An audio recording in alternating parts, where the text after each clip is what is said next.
Il existe des produits qui sont là pour faciliter notre quotidien, surtout en cuisine, et certains d'entre eux sont tellement bon marché que ça vaut vraiment le coup de les acheter. Et c'est ce que je vais te montrer ici maintenant, dans cette vidéo, quelques articles pas chers que j'ai sélectionnés pour vous et que tu voudras sûrement avoir chez toi. Salut tout le monde, comment ça va? Je suis Ed, l'architecte, et c'est le genre de vidéo que vous aimez beaucoup, que j'apporte ici sur la chaîne. Des astuces de décoration, des produits, des articles pas chers, à des prix abordables, qui vont t'aider et te faciliter la vie au quotidien, chez toi. Le premier d'entre eux, les amis, regardez comme c'est intéressant. Ce type d'étendoir que tu peux installer sur ton mur, dans ta buanderie, dans cet espace que tu as là, dans ta cour, d'accord? Tu peux l'installer sur n'importe quel mur de ta maison.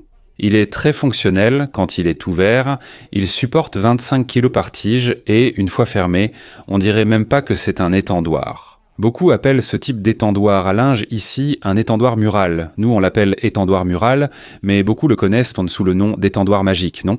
C'est un nom fantaisiste qui a été donné au fil du temps et qui est resté. Quand vous cherchez ce produit, il s'appelle souvent étendoir magique. Mais c'est un étendoir mural. Il est vraiment bien. Il est vraiment top. Je l'installe très souvent dans les appartements, surtout pour vous qui vivez en appartement. On sait que la surface, surtout celle de la cuisine, est déjà petite, mais celle de la buanderie l'est encore plus. Alors imaginez avoir un étendoir qui est fonctionnel. Je n'étends pas de vêtements, je n'ai pas de linge aujourd'hui, alors fermez-le, cachez-le. Esthétiquement, ça reste propre, c'est beau, c'est sympa, on ne voit rien là-bas. C'est un type d'étendoir que je te recommanderais d'acheter et d'installer chez toi. Il y en a de différentes tailles.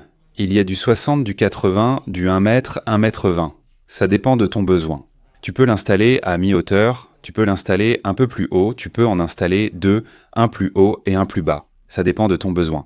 D'accord? Et pour le deuxième élément, les gars, que vous aimez aussi beaucoup.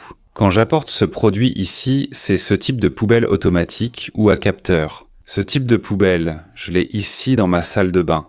Je l'ai dans notre cuisine, c'est une petite poubelle de 40 litres. Si je ne me trompe pas, nous qui vivons en appartement, moi je vis en appartement ici. Aujourd'hui, on a l'habitude de sortir les poubelles tous les jours, n'est-ce pas? On ramasse les déchets, on les emmène à la poubelle de l'immeuble et tout ça. Donc il n'est pas nécessaire d'avoir une très grande poubelle, n'est-ce pas?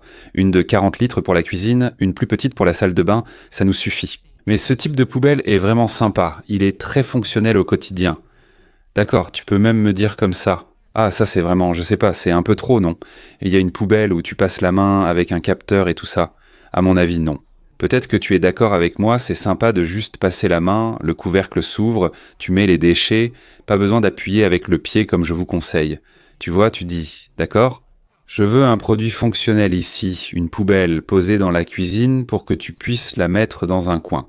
Et avoir beaucoup de facilité, avoir beaucoup plus de facilité dans ton quotidien. Le troisième élément, c'est pour toi qui as des doutes sur l'éclairage dans ta salle à manger.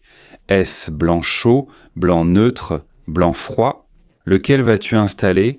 Quel lustre vas-tu installer dans ta salle à manger? Celui-ci aussi est un sujet. C'est une question qui revient souvent ici sur la chaîne, non? Je reçois beaucoup de commentaires qui demandent « c'est du genre d'accord, tu installes ?» Tu as dit préférer le blanc chaud dans les chambres, la cuisine, la salle de bain et les buanderies. Blanc neutre, n'est-ce pas? Ou même blanc froid, dans certains cas. Mais dans la salle à manger, là où se trouve notre lustre, c'est du blanc chaud ou du blanc neutre. C'est un espace séparant la cuisine du salon, avec la table à manger au centre. Alors, laquelle utiliser? La blanche froide, la blanche chaude, la blanche froide ou pas la blanche froide? On réservera ça pour une autre occasion. Blanc chaud ou neutre, comme le lustre montré ici. D'abord, on veut le modèle en LED, il est vraiment sympa, il est très beau, il existe en plusieurs couleurs, noir, doré, or rose, blanc. Mais ce qui est intéressant avec lui, c'est que vous pouvez changer la tonalité de l'éclairage. Imaginez, je veux un blanc chaud, vous allez et vous le mettez en blanc chaud, non. Aujourd'hui, je veux un blanc froid, vous allez et vous changez, vous le mettez en blanc froid, vous voulez un blanc neutre, vous le laissez en blanc neutre. Donc il répond à vos besoins dans cette situation, n'est-ce pas? Il existe plusieurs modèles de lustres qui ne vous donnent pas cette option de changer la tonalité de l'éclairage. Ce modèle que j'ai choisi pour vous est aussi joli. Et en plus de vous donner cette option, vous allez pouvoir l'utiliser facilement au quotidien. D'accord? Aujourd'hui, je n'en veux pas. Blanc chaud, tu mets. Blanc neutre, blanc froid, c'est selon tes goûts. Et celui-ci est un type d'article qui va vraiment t'aider. Et enfin les gars, j'ai choisi ce type de robinet ici pour votre cuisine. Et vous qui me suivez depuis longtemps, vous savez que je n'aime pas recommander ce modèle de robinet gourmet. Assez grand, non? Je préfère un modèle épuré et discret, comme celui que j'ai choisi. J'ai déjà fait des vidéos ici sur la chaîne pour vous parler des modèles de robinet que j'utilise dans mes projets de cuisine. Je préfère un modèle plus épuré, plus doux, plus léger. Elle remplira la même fonction qu'un robinet gourmet, d'accord? Et elle ne va pas autant perturber la décoration. Premier point positif à mon avis, et deuxièmement, c'est plus facile à utiliser au quotidien. En termes de nettoyage, un robinet gourmet. Elle a de nombreux accessoires, un robinet plus épuré, doux, facile à nettoyer et à manipuler, mais ce n'est pas un problème. Si vous aimez le robinet gourmet chez vous, aucun problème, les goûts ne se discutent pas.